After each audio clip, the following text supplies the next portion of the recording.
All right, we're off and running on a Tuesday. Hope everybody's having a great day. Look at this. I started the show. I don't even have the correct background going at the, I'm supposed to have all this stuff done ahead of time. You would think I would have had it done.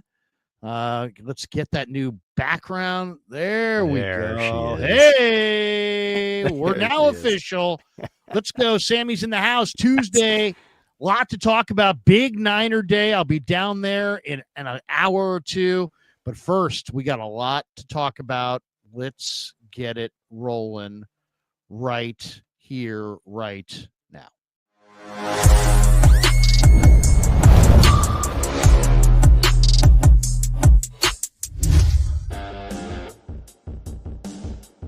Off and running on a Tuesday. Welcome to the Krueger Show, brought to you by Pig and a Pickle, the best barbecue in all of Northern California. Check them out. They're in Emeryville. They're in Corte Madera. They're open 7 days a week from 11 a.m. till 8 p.m. or until they run out. And they do run out, so get there early, get the brisket. Get some brisket chili. Tell them Krug sent you. We're also brought to you by our good friends at Claw Daddy Arcades. He sent us to New Orleans. He's a great follow on Instagram at Claw_Daddy_Arcades. We'll tell you more about Sleeper. We're brought to you by Sleeper as well. Thanks to Sleeper for being a proud sponsor of the Krug Show. Sammy's in the house. It is Tuesday. It's a big Tuesday because the Niners play on Thursday. So they're going to try to squeeze the entire week into today. Shanahan will speak. Saleh will speak. Whoever the starting quarterback is going to be is going to speak. And we're going to hear from Kubiak as well. It's probably the full day because the Niners are off tomorrow, and then they're back on the field at SoFi Thursday against the Rams, and the Rams look good. And the Rams are favored for the first time since October 2022 against the Niners. So we got a lot to get to, and thank you all for being here. Sammy, good to see you. It's one of those things where it was a rough Sunday for the 49ers for sure. They lose the game. They lose the trash talking. They literally talk. Why would you do that? Why would you talk trash to your opponent? But, it's like the Niners, on one hand, you could sit there and go, my God, they looked awful. They lost the game. Both quarterbacks are hurt. The running game has struggled. The offensive line's got issues. They don't have any speed at wide receiver. Nick Bosa's done for the year. They had no pass rush without him. The special teams is a circus. The red zone offense is a struggle. You could look at that and just be like, man, the Niners suck. Or you could look at it and say, hey, look, the 49ers are 3-1 out of the chute. They've won road games with two different quarterbacks. They got a top 5 offense. They got a top 5 defense. CMC is looking pretty damn good. The offense is still going to get back George Kittle, Brandon Ayuk, Jordan Watkins, Jordan James. All those guys are coming back at some point. The schedule is very favorable. The linebacking core is pretty damn good. The wide receiver depth is likely to get better. The youth on defense are all talented guys who look like they're, keepers. Eddie Pinheiro looks like he's the real deal as a veteran kicker. So, Sammy, where are you on the Niners? Are you, 3-1, optimistic, bring on the Rams and let's freaking go? Or 3-1, but man, they could have been 0-4, and they've got huge issues and major problems. Where are you? I'm generally a glass half full guy. So my coffee here, I'm excited. I've got a lot of coffee in there. Okay. That's a half full instead of a half empty guy. That's normally where I go. For the first time this Niner season, I'm upset about something, Larry. There was an opportunity this Sunday to keep the train on the tracks. Win or lose, Mac Jones as quarterback puts you in a better position for this Thursday game. And I just want to walk you down that path a little bit. So whether Brock is ready or not, the 4 extra days of trying to get ready is good for him. It also treats the Rams game like an ultimate bye week. You could have been prepping Brock the whole time, just Rams, right? Forget about the Jaguars entirely, and Brock Purdy can be thinking in the tunnel that we know this season is going to be about? How many times have you and I talked about, not only divisionally, specific to the 2 games against the Rams, this season, this division is going to come down to those 2 games. That's the most likely scenario with 2 teams that are stacked from a roster standpoint, similarly on both sides of the ball. And yet, you take an AFC game at home with a quarterback who had won 2 games in a row, and you throw that out to force Purdy back in to play this, I'm going to call it, meaningless Jaguars game, which again is a glass half full, because I think an AFC loss when you're an NFC contender is truly a half game less significant than any loss you have to an NFC opponent, and a full game less important than any team you lose to an NFC West opponent. That's where tiebreakers come in, and the Jaguars are no part of a tiebreaker. And the good news for the Niners is, guess what they have locked up, Larry? Home field in the Super Bowl. It's a pretty nice thing to have locked up when the season starts, okay? They've got home field advantage in the Super Bowl if they can get there. So it's about having home field advantage in the NFC, which is something they need to earn, and the Jags are no part of that equation. So this game, from multiple levels, should have been seen as a less important game. And forget about what Brock Purdy wants to do. Larry, how many times does a manager come out of the dugout to take a pitcher out of a game, and the pitcher is into that idea? I mean, ask Russ Ortiz, who actually at the time didn't look that upset about coming out of the game 6 against the Angels, right, with Dusty on the mound. But how did that work out? Pitchers generally want to stay in the game. Brock Purdy wants to be on the field. It's up to the doctors and the organization to tell him, you know what, take another few days. Not to mention, Brock, you don't even have to wait until next Sunday. You only got to wait till Thursday. And not only do you have to wait till Thursday, you have to wait until Thursday for the second, at most, this is the second most important game of the season. At worst, I should say. At worst, this is the second most important game of the season for the Niners. It's one of the 2 Rams games. And Brock, we want to prepare you for that game. And by the way, last season, and maybe on your resume to this point, it's your most impressive game, was game 1 against the Rams from 2024. That was an outstanding Brock Purdy game where he didn't have Kittle and didn't have Debo. I believe didn't have Ayuk, because that was also the Juwan Jennings game as well, with 3 touchdowns and 175 yards. Larry, this is a miscalculation. This is a miscalculation based on what the schedule is providing you and what you could have done to prepare Brock Purdy, almost treat it as a bye week where he doesn't have to worry about Jacksonville. He doesn't have to scramble and fill his brain with Jaguars jargon.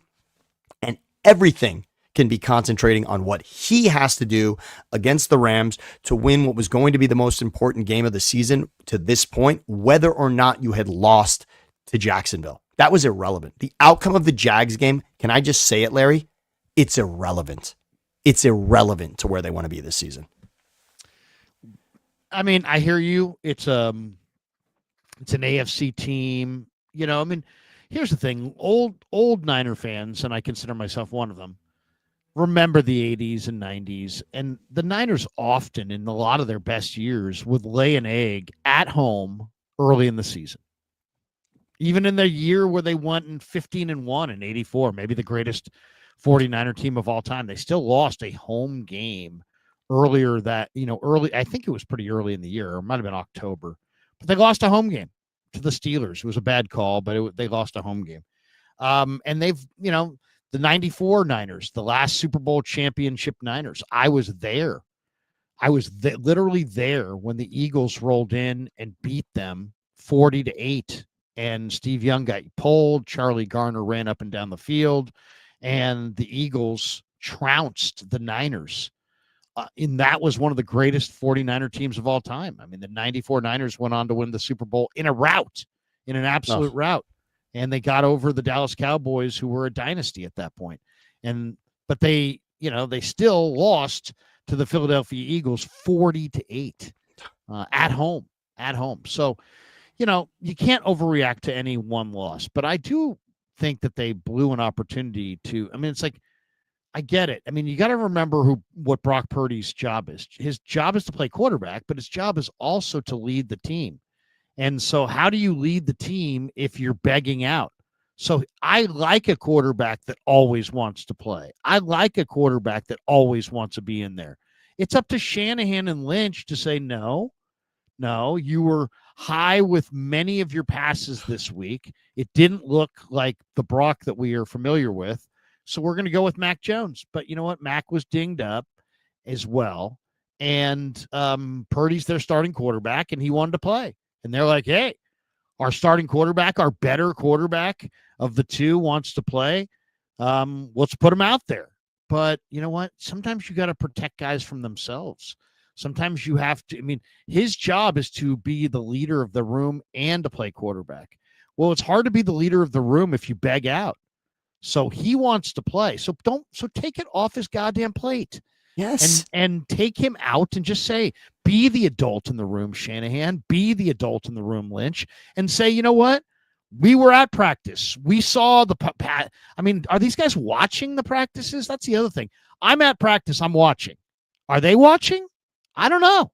I don't know if they're watching, because if they were watching, they would have saw what I saw, which was that Brock Purdy was uncharacteristically high with a number of his passes. It doesn't take a genius. I asked a buddy of mine who's a quarterback coach who coaches quarterback mechanics. I said, if a quarterback's got turf toe and he's practicing with pain, what does it look like? I asked him this 10 days ago. And he's like, well, usually what it looks like is they get to the top of their drop and they're real hesitant to move their feet and to run because it hurts. And then also, you know, if they can't fire that toe into the ground, they a lot of times will place it into the ground softer. And there's nothing wrong with that, except that the timing gets off because it takes an extra second to get that toe down softer. Instead of firing it into the ground, you want to kind of place it on the ground because you're trying to avoid kind of play around the pain. But what that does is it leaves your mechanics and your arm mechanics too high and your release point's high. The other thing that was interesting in this game is that I'm sitting there next to Todd Husak, the former Stanford quarterback, and Todd is noticing that at every stoppage throughout the entire game, Brock Purdy walked over to the sideline and got Mac Jones to play catch with him. Now, is he doing that because he loves Mac Jones? No. Is he doing that for his love of catch? No. He's doing that probably because he just doesn't feel right. He just doesn't feel right. So he's wants to get more throws in. So every time there was a timeout, I mean, literally every single time there was a timeout, Brock Purdy is on the side throwing passes with Mac Jones, which is something that you will see only at the beginning of games, sometimes in the first quarter of games. You never see it after that. And he did it the entire game. So when you see it when a backup quarterback is coming into a game. Yeah. So in other words, Jackson Dart got injured in his first start on Sunday, and you saw Russell Wilson throwing the ball to get warm. It's essentially a bullpen, Larry. It's to make it about baseball. Mac Jones is there as the bullpen catcher in that situation, and Brock is coming out to get more reps, as you said. There is just, in my estimation, to watch that entire game, it just felt like a missed opportunity. I felt like I was in the Langoliers from Stephen King when I saw the story that Brock Purdy, again, that we're looking at a Brock Purdy injury this week for the Rams when it could have been so clean. The headlines could have been so clean. Brock is a full go for Thursday, period. He could have been off the injury report on Monday, ready for the Rams. That would have been it. How clean and nice would that have been? Anybody could have played quarterback in that game against the Jags, especially now that it's got a loss on it, right? Because what, did you lose well? No, it doesn't even matter if you lose well. It's a loss. It's an AFC loss. It's largely going to be useless when it comes down to it, unless it costs Brock Purdy more games. That's the only way it could have shot you in the foot, and that's what you're looking at now. And Mac Jones was not a mystery, Larry. That's the other part that I don't enjoy here. Mac Jones had shown you that he was capable of keeping you in a game. And I kind of think that worked against the Niners here. Here's why. Because I love the Mac Jones signing. I talked about it all off season. I said, hey, this is one of the best signings the Niners have had. Why? Because now you got a legitimate backup quarterback you can win games with. And more importantly, Brock Purdy's an insane competitor. And now you've guaranteed that you're going to get the best out of Brock. And then this happened. And he wanted to be back. He wanted to be back out there. He wants to be out there. Now Brock's afraid. If it was Brandon Allen, he wouldn't be afraid of losing his job. But you know what? It's Mac Jones, and Mac Jones has been a starter before, so I think Brock is out there trying to play because he's trying to show that he can do it, while and keep Mac off the field. So I think the competitiveness that I thought was a positive is now turning into a negative. Harry Balzac says, "What's up, Larry? How's the eye?" I did have a little bit of I am taking an antibiotic for my eye. I got some kind of a, basically I wear contact lenses. I fell asleep with it in, and I got yesterday. It wasn't pink eye though. It looked like pink eye. It's just kind of a red inflamed eye. So I do have eye drops going. So yeah, I'm working my way back. Today it's much better. I'm back in my lens. I'm feeling pretty good. Nice. But yesterday the eye was pretty red and looked pretty bad. It's never great. That's never great, Larry. I'm glad you're recovering from that. The contacts are a part of it. I've considered contacts recently, and now I'm thinking maybe not. But yeah, I'm a big fan of contacts, but it's to each their own. My brother has a hard time. He can't put them in. He's got to go glasses. I can't go glasses. When I do wear my glasses, my wife and my kids give me such grief about it because it makes me look like so smart, sophisticated. You're the professor, Larry. Yeah, I'm sophisticated and smart and wise, and it's like, sometimes I'll put them at the end of my nose. It's a good look, right? Yeah. Look, glasses are not always right. Like, this does not make me look cooler. I mean, it's just not the look, right? So. What's hilarious too when you're watching TV shows, like I watch PTI, and those guys are older now, and your natural lens erodes in your 40s and 50s for everybody. I mean, there's almost nobody. It's like 1% of people that don't need some kind of help with their eyes. But like Kornheiser and Wilbon, you're watching that show, and they're both with their they're just bifocals, and up and down, and it's a terrible. You know what they call these, Larry? What they call these in England, they call them 46ers, because at 46 everybody's got them. That's what they call these readers. Yeah. When you have readers, they call them 46ers. I'm not 49ers. 49er Granite Bay says, Larry, I'm usually with you and against Ryan, Jesse, Grant about trashing Purdy, but I'm sorry, sir. Enough. Purdy is not the same guy since the Ravens exposed him during the Christmas game. Sorry, I don't agree with that. Wrong. I hate to say it. I love Grant, but those guys are haters, and they why would you ever listen to guys who were basically telling you that Trey Lance was way better than Brock Purdy, and suddenly Trey Lance is not even good enough to even be in the league, and basically he's just hanging on as a backup, and Brock Purdy's been to a Super Bowl, and you're still fighting this fight? It's like, give it up, it's over. Brock Purdy's a pretty good quarterback. I don't think anybody said that Brock Purdy was Josh Allen, Patrick Mahomes, but I think, and forget think, I know that Brock Purdy's as good as Jalen Hurts. It's just Jalen Hurts would be doing exactly what Brock Purdy's doing if he were on this team, and Brock Purdy would be doing exactly what Jalen Hurts is doing if he was on that team. That team has a great offensive line. That team has a great group of receivers. That team has the best running back. That team has a terrific defense. That team has a good special teams. That team complements their quarterback and doesn't ask him to do it all. I mean, you just saw Chris Jones going, you barely threw for 150 yards. It's like, yeah, because he's got help. Where the Niners have Brock Purdy, they have no run game. They can't do anything in the red zone. Their receiving core includes Kendrick Bourne, for crying out loud, who's, come on, what the hell's that? That's awful. And so, I mean, would these guys would you be 49er Granite Bay? Would you be trashing Brock Purdy if Brock Purdy were in Philadelphia, handing it to Saquon Barkley and leading them to a 14-win season? Probably not. It's just that, nobody can seemingly evaluate what's going on with the quarterback and around the quarterback. It's all complimentary, Larry, and the Eagles are a great example of that. And by the way, Jalen Hurts does get a lot of, I won't call it hate. He just doesn't get the love And I'll admit he is not, I mean, he's not Patrick Mahomes. So to say, why is he not getting the same treatment that Mahomes does? He's not Mahomes. So people want to look at that position and say that he is not worthy of that record. But as you said, the totality of that team is absolutely worthy of the record, worthy of the Super Bowl championship, worthy of winning 19 of the last 20 games, 20 of the last 21 now.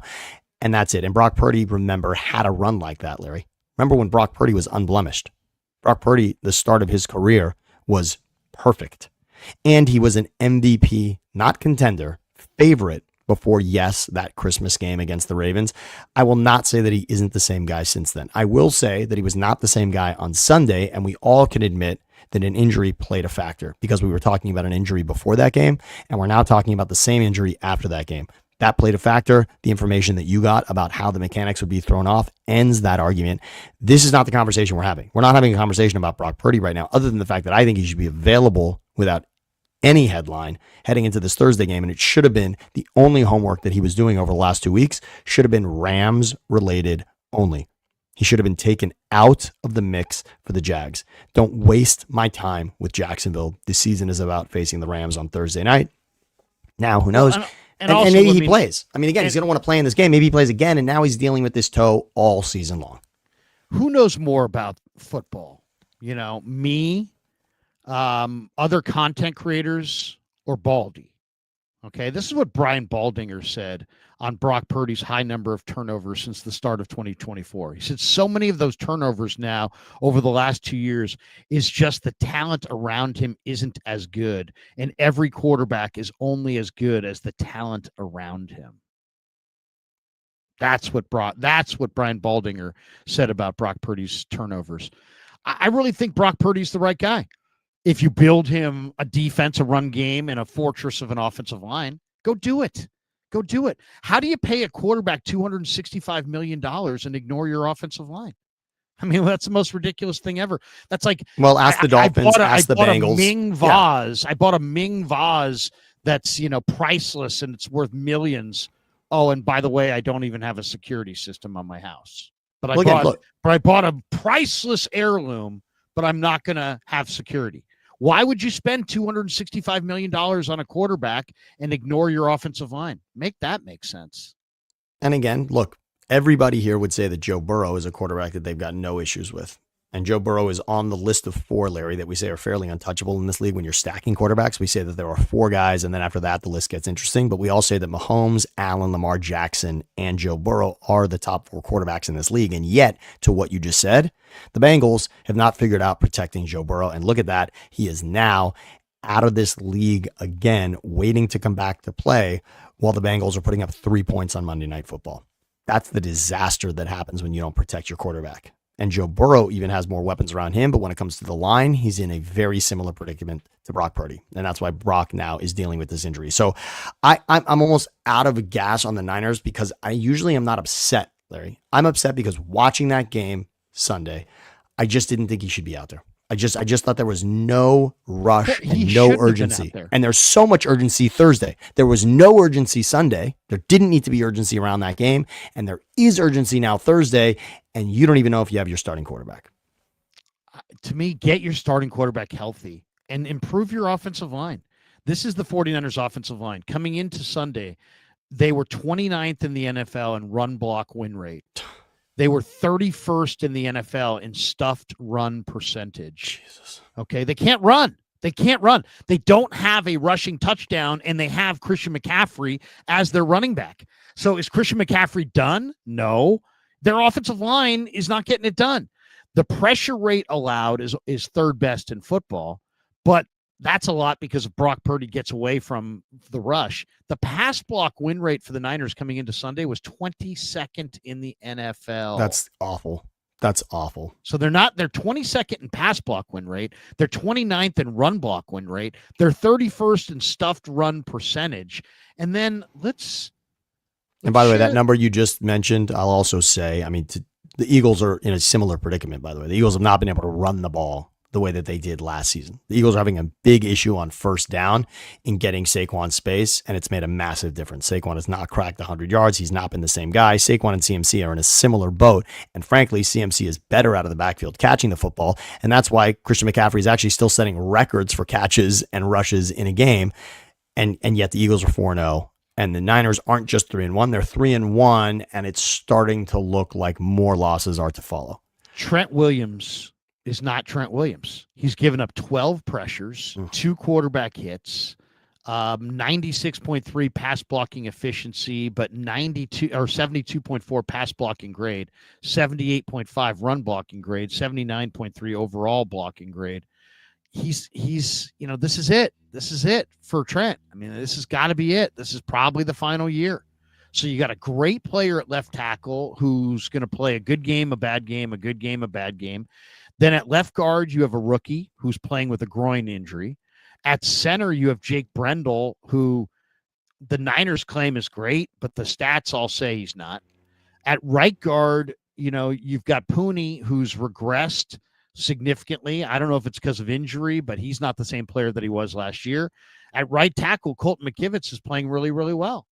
So that's what you have on your offensive line right now. And they didn't invest in it very much in the offseason. We like some guys, but they weren't right there. I mean, once again, it's like you're acting like it's not like there's no urgency here when there was tremendous urgency. The Niners I don't even think the Niners and the Niners fans even realize how much the Niners season is dangling by a thread. The Niners are a 2-tackle team.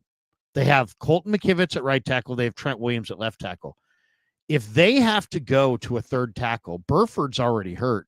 Austin Pleasance is the guy, and he looked good in the OTAs and in the spring, but he's not a pass protector. He loses against speed, and then he also loses against power. So, I mean, you're talking about a guy who is not the answer. I mean, not the answer. And yet they are one Trent Williams or Colton McKivitz anything strain away from Austin Pleasance at starting tackle, which means that your quarterback's getting destroyed.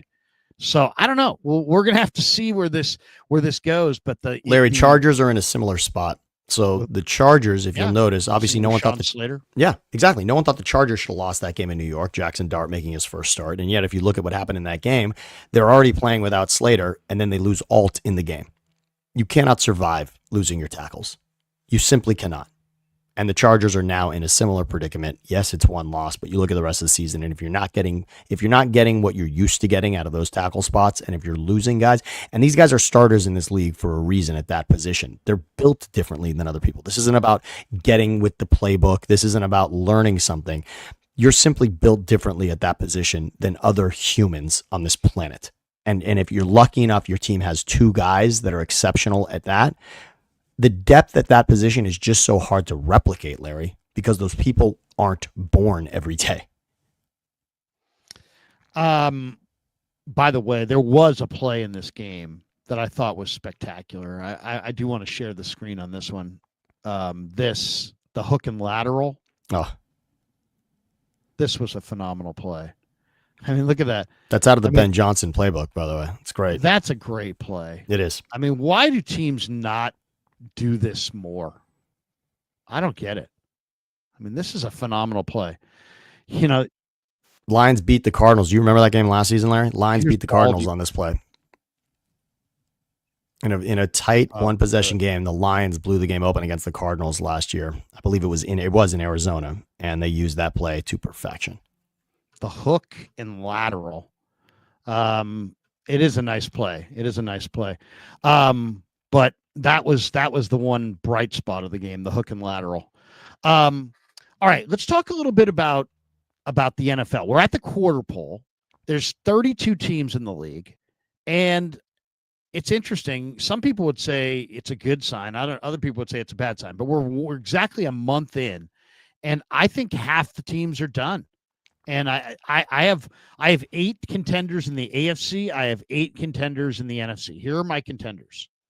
AFC, Buffalo, Pittsburgh, though I don't really believe in Pittsburgh, Indy, Jacksonville, Chargers, Denver, Kansas City, and I'll just throw the Ravens in there because they're the Ravens. But they're looking bad. They've lost 2 in a row, and now Lamar's got an injury. So they don't look good at all. John Harbaugh looks old. Their defense doesn't look good. Lamar doesn't look healthy. Isaiah Likely's out. I mean, they got issues. But I'll still put them in there as the eighth playoff team. In the NFC, I have Philly, Washington, Detroit, Green Bay, Tampa Bay, and then Niners, Rams, and Seahawks. So I have eight teams in each conference. And now you could make an argument for one, maybe somebody can make an argument for Atlanta or somebody, Houston, or I don't know who you want to make an argument for. But those are my 16 best teams, which is exactly half the league. There's 32 teams in the league, and I've got 16 teams that are viable a month in. Is some people would say that's a good sign, because in basketball or baseball, there's maybe fewer contenders after the first month than, actual World Series contenders. I don't know if I would agree with that in baseball. In basketball, it's very hard to kind of break into that championship caliber rung. What do you think? What do you think of those contenders? Are those yours, or do you have different ones? They are, except I'm going to shave some off, Larry. You've got more than I do, because here's what it comes down to. The word contender without the word Super Bowl is one conversation. But a contender, if you don't say Super Bowl, yes, I think you're right with the list. If you're talking about truly representing the conference in the Super Bowl, there are teams that you have to eliminate from this conversation. That none of us can close our eyes and picture. One from AFC and NFC. Who are you going to eliminate? Jags are not part of this conversation. Because I just don't think the Jaguars have not shown enough. Now, their run game has been impressive, and ATN's been great, and losing Bigsby did nothing at all. That was a smart move. Take the ball away. They've been tremendous defensively. I like what they do. I still think so. I don't know what it is. I can't put my finger on what's not happening with Trevor Lawrence, but there was an accuracy to Trevor Lawrence that he had. He used to set the bar from an accuracy standpoint, and that is no longer happening for Trevor Lawrence. Trevor Lawrence is missing people, and I don't know if Brian Thomas Jr. I don't know what is happening there. Obviously, look, sophomore seasons are different. You're not taking the league by surprise anymore, and now people are watching tape on you specifically to take you out of a game, so I can understand that difference. But Brian Thomas Jr. is not the difference that he was in the prior season. Jacksonville, if you close your eyes, can you picture Jacksonville beating Buffalo in Buffalo, Kansas City in Kansas City, or Baltimore in Baltimore in an AFC championship game? That's what I can't do. I can't wrap my head around that. And I understand. I just saw that. I think they're way better than you think. I really do. I think they're way better than you think. I mean, you got to remember this.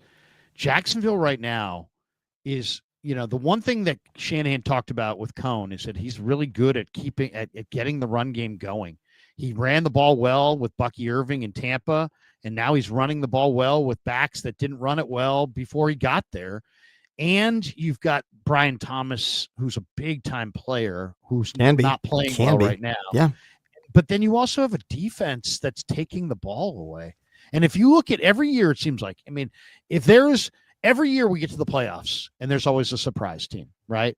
And almost always that surprise team is because they take the ball away on defense. I really believe taking the ball away on defense is your fastest way to get with the contenders. You want to win a Super Bowl, you want to run with the Super Bowl contenders, just get a team that does what Jacksonville has done. Jacksonville has 13 takeaways in 4 games.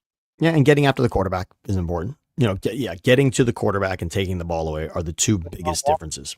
Josh Hines-Allen off the edges. To me, it was the great pickup was Jordan Lewis from the Cowboys. Nice one for sure. He's been tremendous. The Jags. Devin Lloyd looks amazing. Jags and Colts is what to watch in that division, Larry. And there's going to be, one of those is going to come out on top and not both. And Houston just looks like something has happened there. And whether you believe in CJ Stroud or not, right now, there's not really a lot of reason to believe in him. And if you look at the first half of that game against the Titans, it was ugly. And Houston maybe put together their best offensive half to this point against Tennessee in that game, but they have been quite unimpressive to this point offensively. So Indy and Jacksonville look like the teams to watch there. And I believe a little more in Indy than I do in Jacksonville. What Indy is doing is more impressive, the totality of it. I feel like it's more sustainable. And you might laugh at me because I'm now taking Daniel Jones over Trevor Lawrence, but I feel like you're right. I mean, that's tough, right? I don't necessarily want to be on that island by myself, but I still feel your conversation about Brock Purdy earlier was about the weapons around, and I believe more in the weapons around.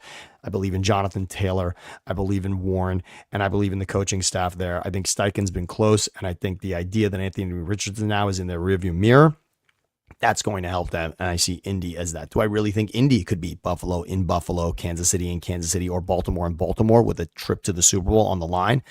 Not exactly. Not exactly. But if I'm going to take one out of your mix, I'm more comfortable taking Jacksonville out than I am Indy. I don't think Kansas City circled the wagons for Baltimore, but I think Kansas City's window is closing on them. I think Baltimore, these teams all sound great, but we'll see. I mean, I don't know. Is Baltimore even going to make the playoffs? I mean, I don't know. Yeah, I mean, look, okay, so let's have that conversation.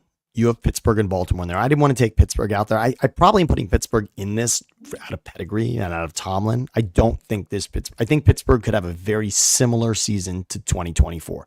This is a team that is going to contend until the last 3 and 4 weeks of the season, and I could see it unraveling. And that's from a winning the division standpoint. Can Pittsburgh make the playoffs? Yes. Tomlin doesn't have losing seasons, so you're looking at basically having to just make one game of a difference to get in there. He finds a way to do that more often than not, but winning this division, I'm still going to go with Baltimore. And Larry, Baltimore finds ways to give games away every single season with Harbaugh.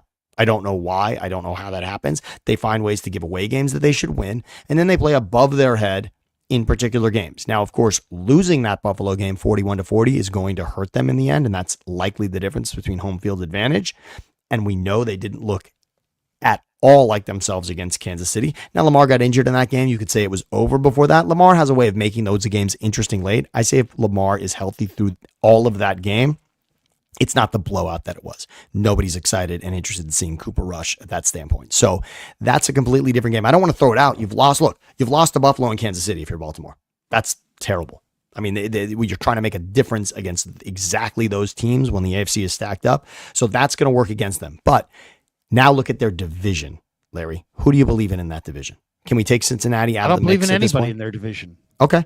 So Cincinnati's got no Burrow.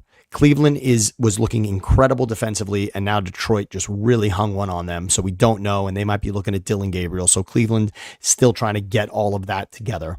And now it's about whether you think Rodgers through the entirety of a season is going to stay, quote, at this level, even though they very well could have lost to the Jets week 1. We know that.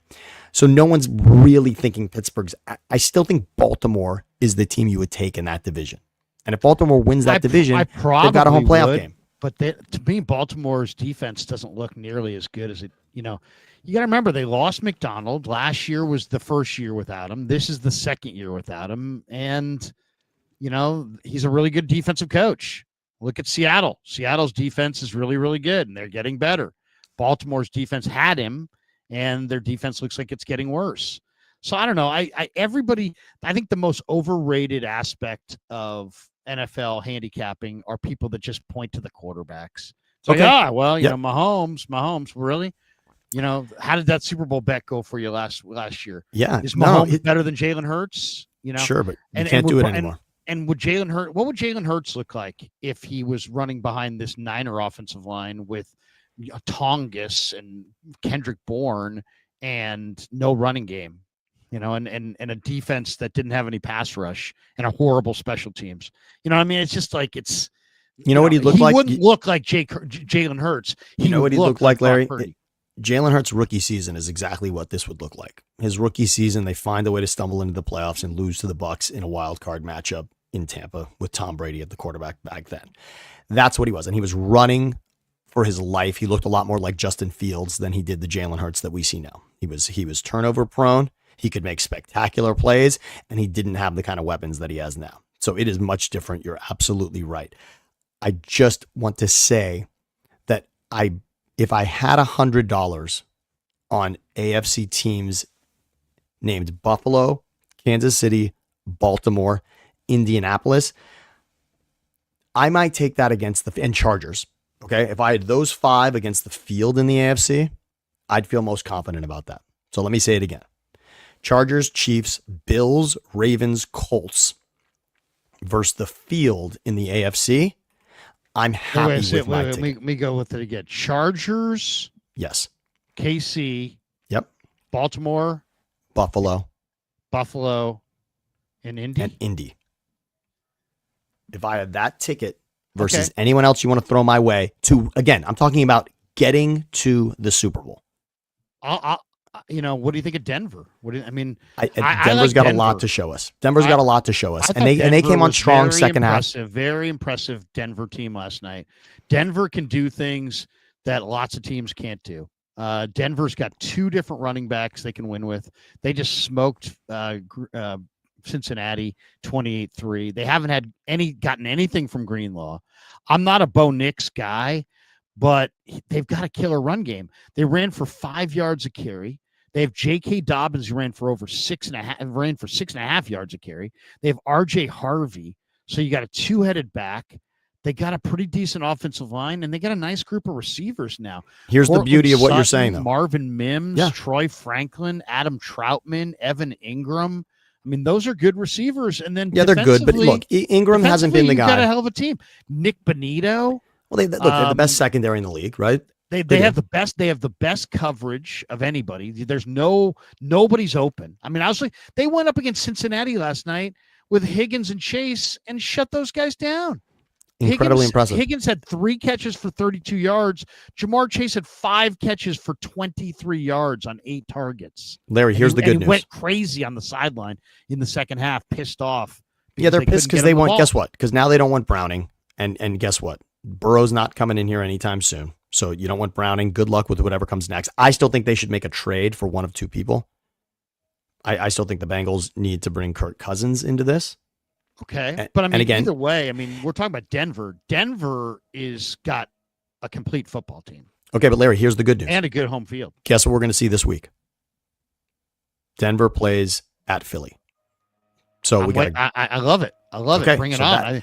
To me, this could be a Super Bowl preview. Okay. I love the Broncos. I think the Broncos are really, really good because here's the thing. When you can cover, you can do all kinds of things up front.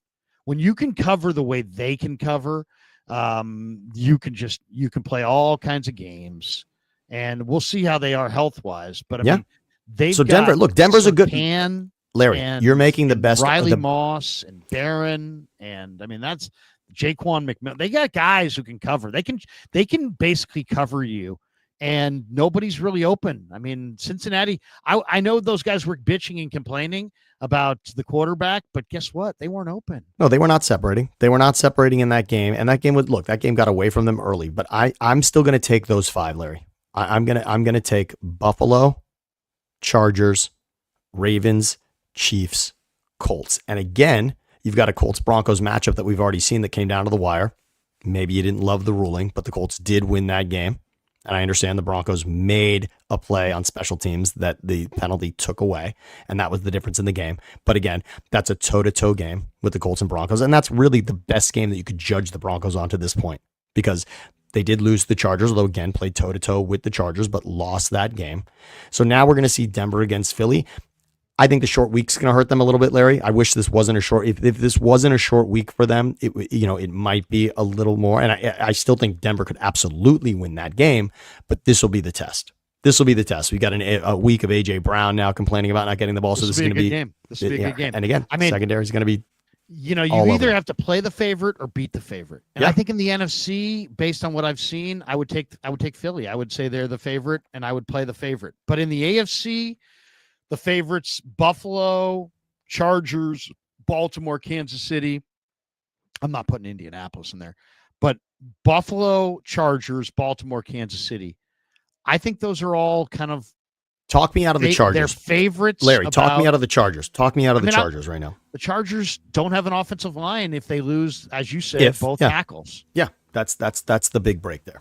That's one. And 2, is what's Herbert going to do when the chips are on the table? I mean, and how good really is their defense? That's their defense. Wouldn't you say their defense still looks for real? There's nothing in that just Giants saying, game that their took that away from defense me. in the past has evaporated come playoff time. Injury, I like the Chargers. injury. I mean, I picked Chargers, Niners So preseason, and I'm covering the Niners. I'm putting so many man hours into it.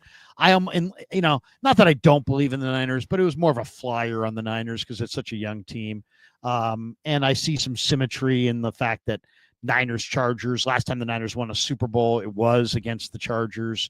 And if they get it done, they get it done against the Chargers. I definitely don't think. I think Kansas City's sun is setting, and I think Baltimore is. I think John Harbaugh is done going to Super Bowls, and even though I like Baltimore's organization, I think Buffalo, for whatever reason, doesn't have good enough weapons or good enough defense. Chargers are always going to seem like they're always get key guys hurt. And I do like the Chargers, but if right now, I would say Denver and Philly would be my Super Bowl. Okay, that's good. So NFC, right now. So give me your NFC. So we did AFC. I shaved a couple off your list for the AFC, and I told you who I would take on a Super Bowl flyer versus the field. I have 5 teams in the AFC. What are your NFC teams? Well, Philly, Washington, Detroit, Green Bay, San Francisco, LA, Seattle, and Tampa. But I something about Green Bay says no. Something about Washington says no. Something about Tampa Bay says no. So I think it's really like Philly, Detroit, and maybe 49ers, maybe. I would say 49ers would be a third call. Maybe if you want. I know Dieter last night, who I respect Dieter's opinion quite a bit. Dieter said he likes Seattle. He likes Seattle to go to the Super Bowl. I think he said that. I'm not sure if he said that. I don't want to put words in his mouth, but he definitely said he likes Seattle. So I don't know if he likes him to go to the Super Bowl, but I like Philly and Detroit. And if the Niners can get it together, I think the Niners can make a run. But to me, it's about Philly's the favorite. And, and it's like every horse race. If I go to the racetrack, do I play beat the favorite or do I play go with the favorite? And in the NFC, I would probably go with the favorite. And in the AFC, I would play beat the favorite. And I would probably go with Denver. I like that a lot. I'm going to say NFC comes down to Philly, Detroit, NFC West champ. And I could see Tampa based on what really we see out of Baker Mayfield at the end of games. If Baker could win a playoff game that he's not supposed to, right? Baker could steal a playoff game, and that could very well be an NFC championship game if it came down to it. So I'll leave Tampa in there. Nothing I've seen from Tampa to this point would say that they're not a contender. The way they came back into the Philly game was impressive, even though, yes, again, Lane Johnson came out of that game for the Eagles in the second half, and that made a big difference. So I'll say NFC West champs. I would take NFC West champ Philly Detroit as a flyer right now versus the field. And the only other teams that could come into that would be Green Bay. I really think Green Bay is the only one that I didn't mention that could maybe do something there. And Green Bay at the moment, yes, something is different than it was. That week 1 win now feels like it's a long time ago when they beat the Lions, and nothing was impressive about the tie other than having a second left on the clock on Sunday night against the Cowboys. That said a lot about the Cowboys more than it did the Packers in that game. It's all about the rights. It's also about the right combination of injuries. Do you know who Detroit's backup quarterback is? It's Kyle Allen. Yeah, Kyle Allen. You know who their backup wide receiver is? Well, it depends on what. Again, they're Amon-Ra and Jameson Williams are the ones. Tesla is the guy they Raymond, like. They go 3 wide receivers. Yeah. They have a rookie named Isaac Tesla. No, everyone likes that guy. They love that guy. Yeah, Tesla. I like him too, but he's not a starting NFL receiver. And Dominic Lovett, they lose an Amon-Ra, they're cooked. They lose Goff, they're beyond cooked. Even if they lose Goff for like a month. And they lost Frank Ragnow. They don't have Ragnow at center. They have Graham Glasgow starting at center. They got a rookie starting at right guard, Mahogany at left guard. I'm just saying, Penei Sewell and Taylor Decker are great, but they used to have Frank Ragnow in the center. Yep. Now they don't. So Goff being pressured up the middle, to me, that's their Achilles heel, is they have Jared Goff. He's not mobile. They don't have a great center. And their backup quarterback, I don't think they can win with. So that's what worries me about Detroit. It's a And long Rams year. have a similar situation. Rams have a similar issue. No. The Rams don't. The Rams have Jimmy G. Receiver would be a struggle. You lose Puka, that's a different team. I mean, if we're talking about taking people off of a team, I just think the Rams without Puka, and I understand Devontae Adams. Okay, Tutu Atwell had a nice play in this last game against Indy, basically the walk-off, but I don't think Tutu's going to be an every down. The Rams guy that they can't lose is clearly Verse. Defense. It's on defense. Verse would It's like be if they brutal. lose their defense is really thin. Yes. I mean, they're back. It's Braden Fisk, Poona Ford, Kobe Turner, Byron Young. That's a great front four. That is an absolute monster group with Verse as the Verse. You got Verse and Agent Zero off the edges, and then gigantic Poona Ford inside, who's just great against the run, and then Fisk and Turner. I mean, that's a really, really good defensive line. But behind those guys, it's nothing. Jared Verse's backup is Nick Hampton. I don't mind him, but he's not nothing compared to him. Larrell Murchison, Ty Hamilton, Ty Davis, Josiah Stewart. If the Rams suffer injuries to their D-line, they're not very good. And you can say the same thing about their secondary. They don't have any depth. So, but they were healthy last year, and so far they've been healthy this year. And Stafford again, Stafford had the back issue into the season, and then it has not been an issue now. So that's great. So good for them, and I certainly hope for everyone to stay healthy in that regard. I still think in the NFC, I would happily take a Rams, Seahawks, or Niners, whoever wins the division. Eagles, Lions, Tampa would be my ticket to guarantee me a Super Bowl berth if I had that. If you could give me that, I would gladly walk to the window. Eagles, Lions, Tampa, and then NFC West champ. Not a believer in Green Bay or Washington. No, not to win an NFC championship game. No. Yeah, I kind of see it as Philly is separated. That's how I see it. I think Rams could get in the mix if Stafford's hot and they're perfectly healthy. Niners could get in the mix if everybody was healthy and they everything. They got all the good answers, and Purdy got healthy, and everybody. Kittle came back and was Kittle, and I think there would have to be a trade at this point. At this point, I think the Niners would need a trade. I think the Bosa thing is going to require some D-line trade for sure. I mean, they're going to have to. The Niners are going to have to add something to their D-line. Period. They don't necessarily have to add Hendrickson. But I mean, I would give the Niners basically a puncher's chance. That's all I'd give. To me, it's Philly's year, and the Niners have a puncher's chance. And I would also give LA a puncher's chance, and I would give Detroit a puncher's chance. So that's how I kind of see the NFC. One thing I want to say about Philly, Larry. AFC, I think, is wide open. I think AFC. I think you're going to see upsets. I think you're going to see teams.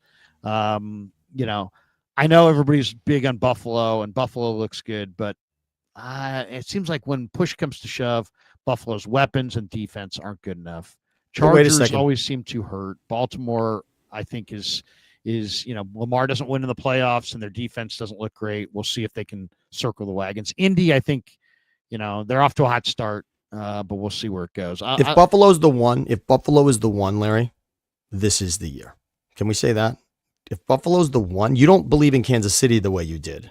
And that seems to be their kryptonite. You likely don't even have Kansas City in the AFC Championship game. If Buffalo hosts I like anybody, Denver. Okay. I like Denver. Denver travels. I will say Denver would travel, but Denver's corners are going to shut down Khalil Shakir. Keon Coleman. Yeah. Keon Coleman. Keon Coleman's going to get nothing. Khalil Shakir's going to get nothing. Denver's going to roll out that coverage. If Denver's healthy, Denver will beat Buffalo. I love that. Look, I love that you and I are now. Let's mark this. You have Denver as someone that could do this. I don't. I think it would be an awesome story. I hope that's the AFC Championship game, and you and I are sitting there with all of it on the line. And in the NFC, I only say one thing about Philadelphia. So the conversation about Philadelphia is they're 4-0, but they're flawed. And the 2023 season, Larry, which was the season after the Eagles lost the Super Bowl to the Chiefs, on the Bradbury call in the end zone, basically, that gave the Chiefs the win in that game. The next season, they started 10-1. They beat Josh Allen in overtime in Philly to go 10-1. And then guess what the next week was, Larry? You remember this? This was the rematch of the NFC Championship from the year before. Remember, this was the Debo game where he smashed the Eagles. Remember, the Eagles got destroyed. The Eagles came in at 10-1. Niners rolled them up, and the Eagles the next week got destroyed by the Cowboys, and their season unraveled. I will only say to those of us that think Philly is at that level, if Philly is flawed at 4-0, they were flawed at 10-1, they could collect wins, and there could be something going on. And the A.J. Brown thing is starting to chirp a little bit. This is an interesting point in the season for the Eagles, and unlike last year, they don't have a bye week. What are you saying about the Eagles here? Okay, Eagles in 2024, Larry, were 10-1. 2023, apologies. 2023 season. And the Niners beat them and they circled the drain. And it never recovered, and they got blown out by Baker in the wild card game in Tampa. They had no defense. They lost Chauncey Yep. Gardner-Johnson. They got guys named Blankenship back there. It was a disaster. And everything unraveled. Now, they didn't have A.J. Brown in the wild card game either, but they were a catastrophe. They fell apart that season. They only won one game out. They went 10-1, and then they only won one game the rest of the season. I'm only suggesting that the conversation is similar again in that Philly has flaws at 4-0. So just understand that this Philly team also has in their history the ability to show up as someone that looks like the best team in the conference and then begin to stumble. That also could happen, and they have major games ahead on the schedule. This Eagles team has been pressed already. I mean, they look great early, but it's a long year. It's a long year. So I just, in regards to separation, I'm not there. One more team that, one more major significant announcement this morning that I think impacts this conversation greatly, and we haven't hit it. The Ravens lost Justin Matabuke, or Nnamdi Matabuke. Yes, Nnamdi, yep. He used to be Justin, but now he's Justin at A&M. But now Matabuke, who's 27 and is one of the best defensive tackles in all of football, done for the year. Out for the year. Neck injury. He's gone.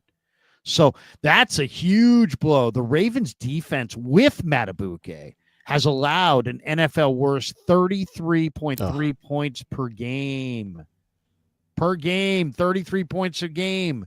And they just lost their best defensive lineman. So you may see the Ravens try to add a defensive tackle in the trade market. And then, not only that, they came out of this game, Baltimore did. Nate Wiggins has got an elbow. Marlon Humphrey's got a calf. Roquan Smith's got a hamstring. Ronnie Stanley's got an ankle. I mean, they are banged up. They're going to lose this week, I bet. I bet you Houston beats them this week. They're 1-3 for the first time in a decade. Now, I did say going into that Chiefs-Ravens game. Cooper Rush may start Sunday against the Texans. That's brutal. Okay, so we know that's brutal. I also said firmly that the team that could afford the loss between the Chiefs and the Ravens most was Baltimore. Baltimore, from a divisional standpoint, has an opportunity to rebound. I didn't think Kansas City did with having the loss already to the Chargers. But Baltimore has an uphill battle, but they have figured this out before, Larry, and they have lost games that they shouldn't have in the past, and Harbaugh has figured it out. I agree that, the defensive line injury is brutal. And this is not your grandfather's Ray Lewis Ravens defense. It's not at all. This is not even close. This is not Ed Reed and T. Suggs and Ray Lewis. It's much different. And the jerseys look the same, and they get a lot of playmakers. And every time they draft a good defensive player, everyone just immediately assumes that that's going to work out, because more often than not, their defense really matters and holds up. I think in the end, they're going to win that division. They're going to host a playoff game. And of course, are they going to be the 1 seed? It doesn't look like it. They don't have a tiebreaker against Buffalo. They don't have a tiebreaker against Kansas City. That's going to play a factor. This is likely not a 1 seed. This is a team that's going to have to win in Buffalo. To your point, maybe they have to win in Denver or at LA. It's not looking like a Super Bowl season. Baltimore will still be there. They will be a playoff team. They will win this division. Unbelievably, I'm looking at the ESPN power rankings. They have the Niners at 12 and Denver at 13 and Jacksonville at 14, despite just beating the Niners. That's befuddling.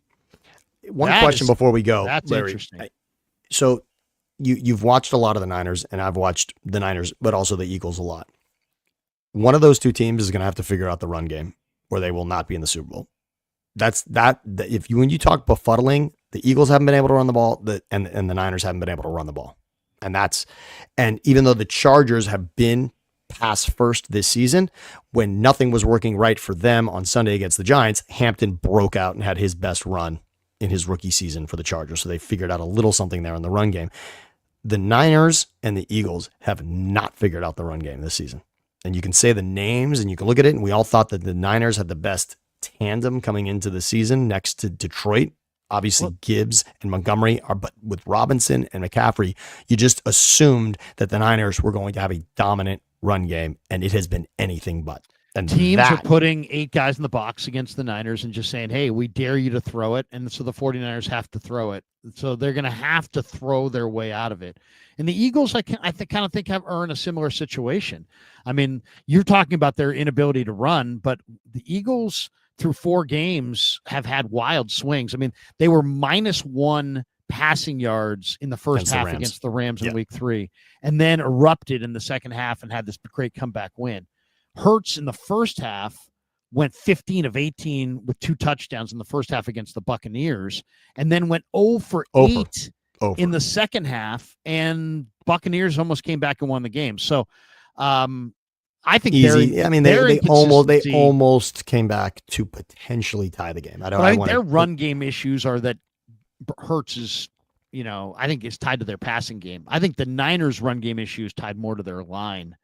Because I don't think, they can throw it, and they've thrown it well, but I mean, the Niners have a top 5 passing offense, but they can't run. They're 28th in the NFL in running the ball. Well, much like what you said in regards to left tackle for the Niners and how important that is, and that obviously we're not dealing with the same player anymore in Trent Williams. There is a little bit to the idea that Cam Jurgens is not quite at the level he was last season either. Now, I'm not saying he's injured. It definitely does happen. And on the offensive line, the Eagles, Stoutland and the Eagles will have to figure out the run game, and so will the Niners, or this conversation is going to be about another team. Because go ahead. Go ahead, Sam. If you look at what happened last season, obviously the Eagles separated when it came to their run game. That was, the most prolific running season of all time in this league, when you combine regular season and postseason, was Saquon Barkley and the Eagles. And if they don't come back to some semblance of that, they're going to struggle. MSQ, let's hit some supers before we jet. MSQ says LA has proven to be San Francisco's get-right game. Thoughts? Well, it has been in the past, but it doesn't mean it's going to be that way in this game. The one thing about the Rams have the 4th best offense in football. They have the 3rd best passing offense in football. The Niners have no pass rush. So the 3rd best passing offense against a 49er pass defense that's 6th overall, but has no rush. The Niners are 26th in sacks. The Niners have 5 sacks. The Rams have 14 sacks. Rams have almost 3 times as many sacks as the 49ers. That's unbelievable. So I think it's going to be a real struggle. And it's going to be a real struggle for the 49er offensive line to block this Rams defensive front. And then the Niners are 30th in turnover differential, -5 after losing 4 turnovers last week. So it's a huge game for the 49ers. If they need a bounce back performance in the worst way, and it's going to be tough to get that win. Thomas Selman, Purdy wasn't great, but 6 drops. CMC ball was catchable, and BS interception. Wide receivers get 0 separation, also has no run game. He has to do more than he should. Yeah, that's what I would say to the people who are crapping all over Brock Purdy. It's like nobody ever represented that Brock Purdy could somehow elevate this team behind a bad line with no run game, with no pass rush on defense, and horrible special teams. It's not like Brock. I don't think there's a quarterback out there. We just saw the best quarterback of this era lose the Super Bowl in dramatic fashion because he wasn't on as good a team as the other team. It's a team game. I think it's lazy to just put it all in the lap of the quarterback. Bill Kennedy, can the 49ers improve the O-line this year? They have to be willing to make a tough call. They are wed to Jake Brendel, and you're not going to pull out either tackle. That's a no-brainer, right? As I just stated, you don't even have a good 3rd tackle, so you're not going to take out your tackles.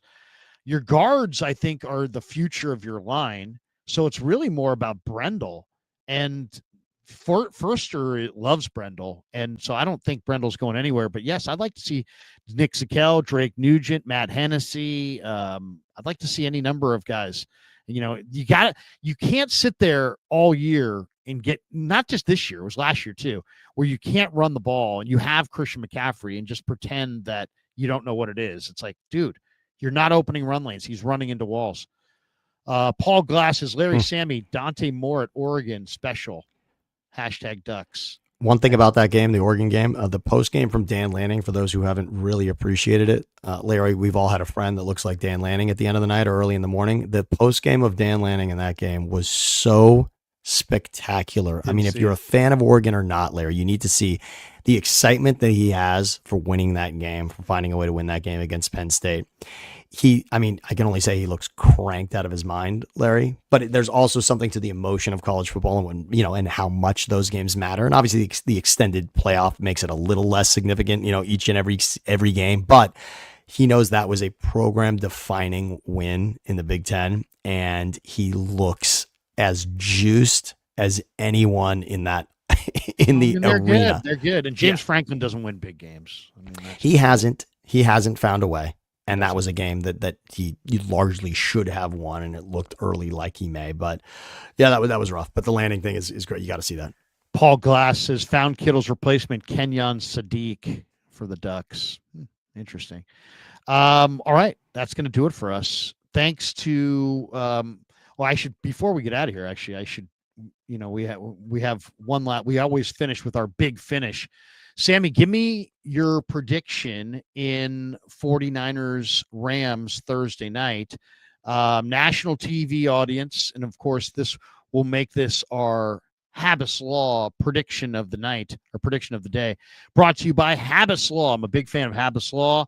1-800-INJURED. They will fight to make it right. Today's show is sponsored by Habas Law. For more than 40 years, Omar Habas and his son Tarek have been standing up for people right here in Northern California. They're fierce, relentless personal injury attorneys. They don't back down until justice is done, but they're also good guys. They're rooted here in the community. They care about people. They were aligned with San Jose State, the Earthquakes, the Sharks, Santa Clara University. So they're very much rooted here. So if you need someone in your corner, call the firm that insurance companies hope you never call, and that's Habas Law. They will fight to make it right. Visit habaslaw.com on the web, HABBAS law.com on the web. And also you see the phone number on the screen, 1-800-INJURED. If you need a personal injury attorney, these guys are the best. My dad was an attorney. He's no longer with us. My brother is an attorney and now a judge. My sister is an attorney. My dad always used to say the key to life is making sure you have the right attorney. So Habas Law, I'm a big fan. Habas Law, 1-800-INJURED. They will fight to make it right. Sammy, what do you see Thursday night, Niners Rams? This league has a way of turning everything we think on its head, Larry. And what you would say is the trajectory of each of these teams at the moment would point to a Rams home victory. But the history of this rivalry, specifically between Shanahan and McVay, is that Shanahan, more often than not, finds a way to be on top in this matchup, finds a way against his greatest rival in this league to end up on top in these particular matchups. It's a divisional game, and we also know that the home field doesn't mean much because the Niners fans are going to flood SoFi. There is going to be red everywhere at that game Thursday night. I say that in a very tight game, that Eddie Pinheiro is your hero at the end. And much like an ugly Cardinals win that happened 2 weeks ago, I could see an ugly divisional game going for the Niners. And like I said, teams generally get high on their own headlines. The Tutu Atwell thing was very nice against Indy. The Rams are riding high, and they could say, wow, we had the champs beat as well, and we could be perfect. This is a humbling game. This brings the NFC West back to a we don't know who's going to win it place. I see the Niners find a way to win this game. I say Niners get the rushing game going. Demarcus Robinson has 2 touchdowns against his former team, and the 49ers find a way to win at SoFi on a night where the red and gold show up huge in great number. Sammy, have a great week. We'll talk to you next week. Thanks to all of you guys. Links are in the description for all of the sponsors. Sammy, promote your pod on your way out the door. Thank you so much, Larry. It's such a pleasure to hang out with Andrew Siciliano most weeks. Thinking Out Loud is where you can find us. Thinking Out Loud, Siciliano and Sam is where you can find all of our content on YouTube. We love co-streaming with you, Larry, at Krueger Show, and this is a pleasure every single week. I love tapping into your brain, and I know everybody in the comments does as well. Awesome stuff. I'm off to Ninerland, a big Tuesday in Ninerland. It's a get it in work day. Everything's got to get done today. Sam, you have a great week. Have a great day, everybody. We will be back. No Niners Nightly tonight. I'm off tonight, but I'm back tomorrow night at 6 o'clock on The Sports Leader. So check me out on the radio tomorrow night at 6. Until then, peace. Yeah, never met a man I've been scared of. Careful.